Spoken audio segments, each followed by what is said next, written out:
شیخ الکبیر استادانو صاحبانو او طالبانو السلام علیکم. د ټول نه اول خو تاسو ته مبارکي درکوم چې تاسو په داسې مبارک محفل کې ناست یې چېرته چې د قرآن عظیم الشان زده کړه کېږي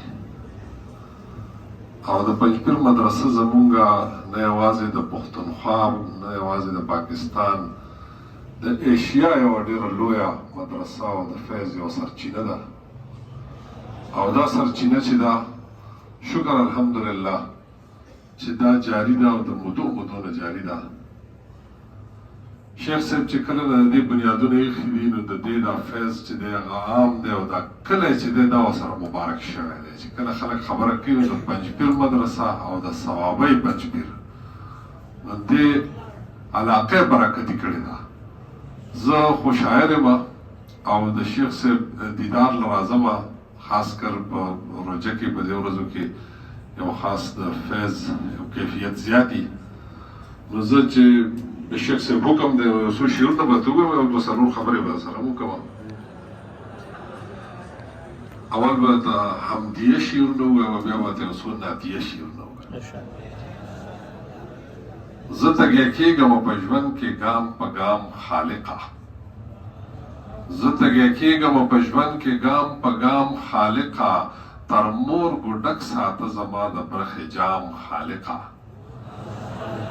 چې د راکړې مرتبه ده د الهام خالقه چې د راکړې مرتبه ده د الهام خالقه خپل خاص بنده دې کړم فکر مې کړه عام خالقه او د تباهۍ نه وړاندې سم که زما قام خالقه د تباهۍ نه وړاندې سم که زما قام خالقه غاښ چې ترې واخلې بیا به څه کړي په بادام خالقه او ته ښه خبرې یې ښه پوهېږې کوې پام خالقه ته ښه خبرې یې ښه پوهېږې کوې پام خالقه زه نه پوهېږم د ژوند په انتظام خالقه په روڼ تندي سترګې په لار یم د قیامت ورځې ته نور کتی نشم د وګړو قتل عام خالقه او بغیر له ځانه مې هر چاته غړۍ دنګه لره بغیر له ځانه مې هر چاته غړۍ دنګه لره زما دا ذهن د بل چا مه کړې غلام خالقه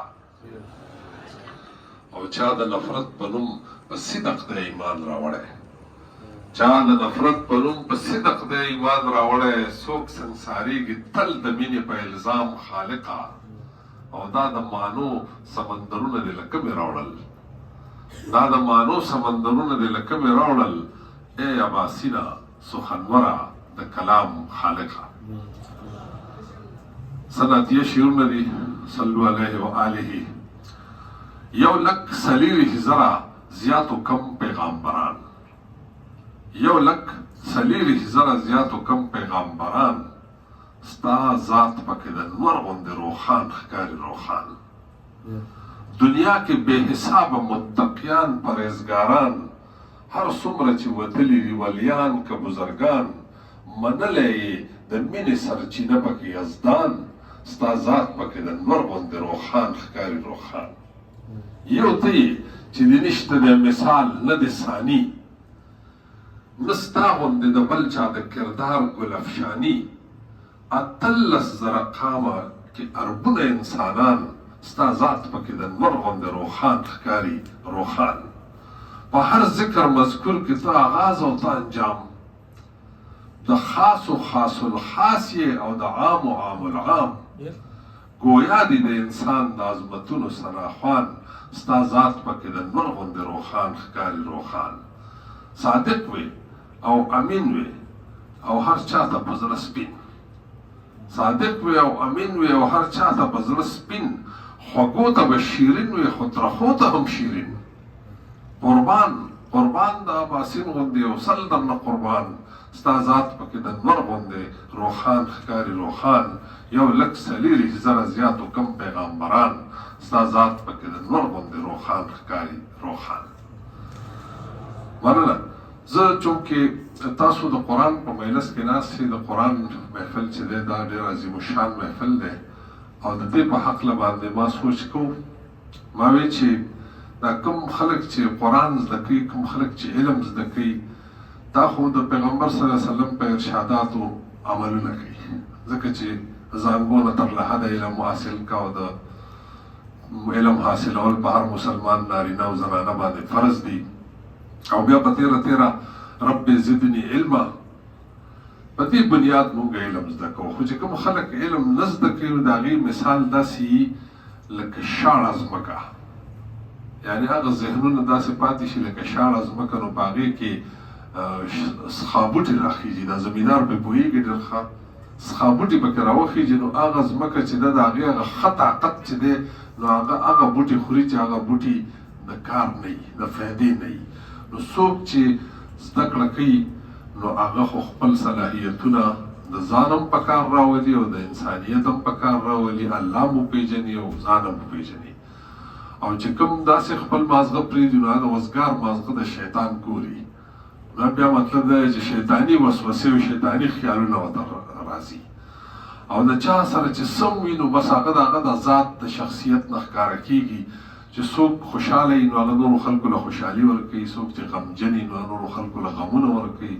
دیندار سړی دین تقسیموي او عالم سړی چې دی علم تقسیموي. تاسو چې دلته راځئ نو تاسو د علم په تکل راوتي، او دغه تکل چې دی دا د الله تعالی مهرباني ده چې دا فیض په ټوله دنیا کې بیا خپرېږي او ستاسو د مدرسې او ستاسو د شیخ صاحب نامه ورسره هم مخ په وړاندې ځي.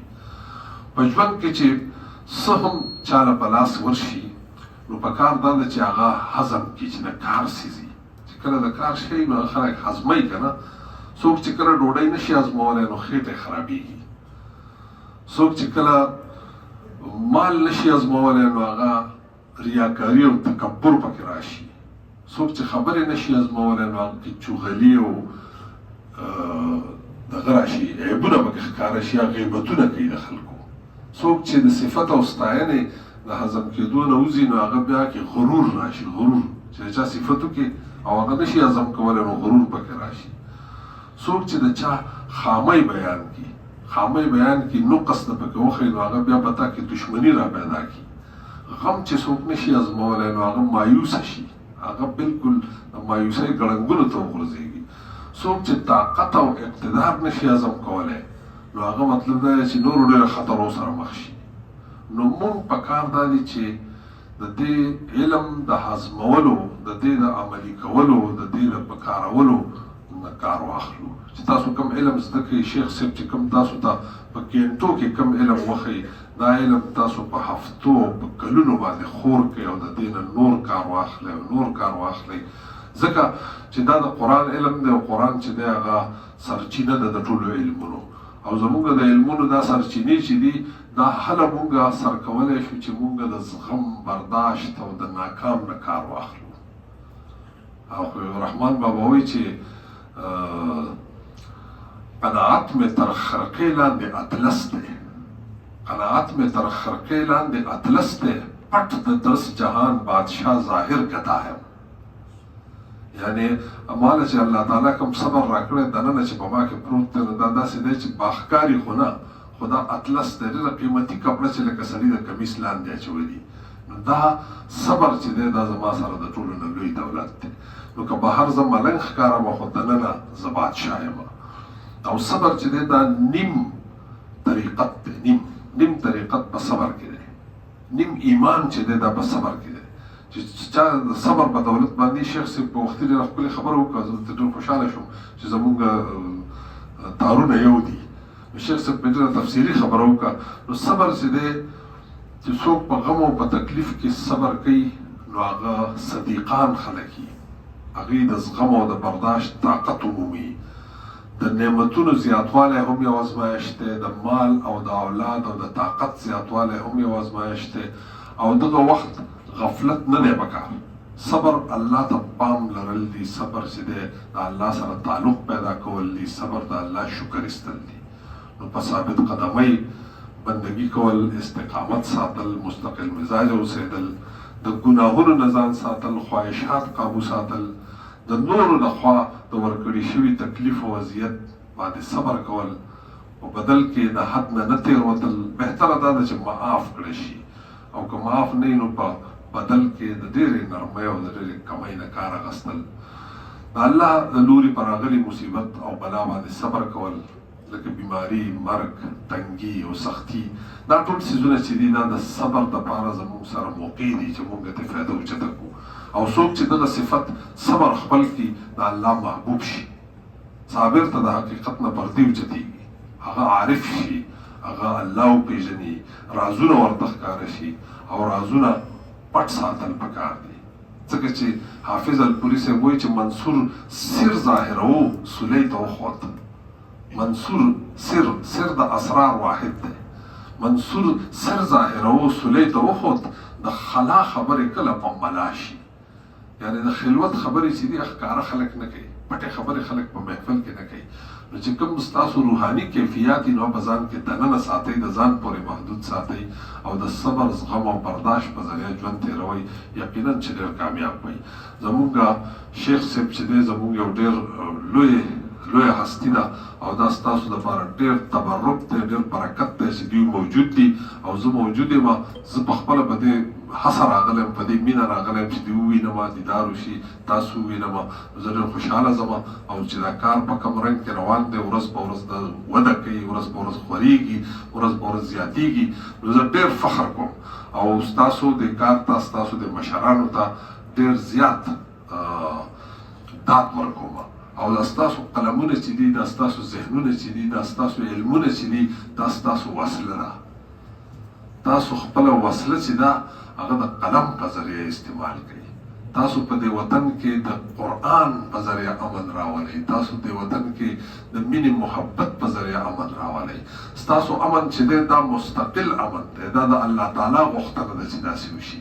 او انسانان چې دي دا ټول انسانان، ټول یو انسانان دي د الله تعالی. نو ستاسو په ذریعه باندې موږ ډېره رڼا وینو، ستاسو د قرآن په خورونه کې موږ ډېر طاقت وینو، ستاسو د مدرسې په کار کې موږ ډېر برکت وینو. انشاءالله تعالی چې زه بل ځل راځم نو د دې نه به زیات خلک وي. هر ځل چې زه راځم نو زیاتېږي خلک. او شیخ صاحب ته دې الله طاقت ورکړي، الله دې په سینه کې او په علم کې نور هم زور پیدا کړي چې موږ یې دغسې وینو او خوندونه ترې اخلو. جزاک الله خیرا کثیرا.